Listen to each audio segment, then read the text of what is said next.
Sabihin mo lang, so yun guys, gwapo ko. Ngayong araw na to is nanulo ako ulit. Kasama ko si mama at si Jaime. Makain sa mga tinapay. Lovebird. So, papakita ko sa inyo guys yung huli ko. Nanulo na lang din kami. So, bali, alauna kami nakarating doon. Then, ito yung nakuha namin. Ayan guys. Yan. Danggit. Tsaka, malaking saang. Yoy, buhay pa pala. Nagulat ako eh. Laki ng saang guys. So. Yan si Jiggy. Ayan, nakuha natin guys. Ayan. Isda. Tsaka ito. Bungkawil. Kinason. Ayan guys. Danggit. Ayan guys. Danggit. Sarap niyan guys. As in the best.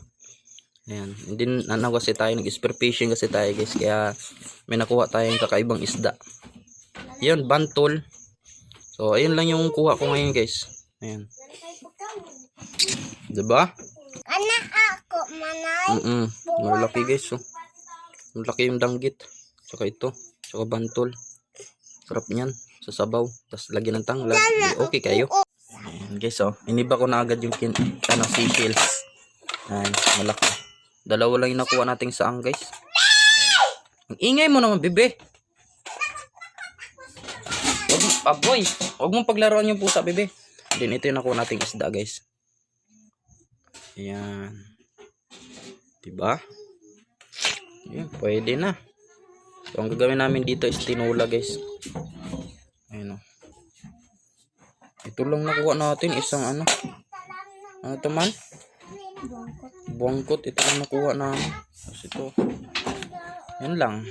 So, sakto. Damihan lang to ng sabaw. Ox na. Sariwa yun guys. Diba dong? Sariwa yun dong no. So, ayun yung lagayan natin. Yung pisi. Uy, anong ginawa mo dyan? Kat ang unggoy ay. Guys, yun lang.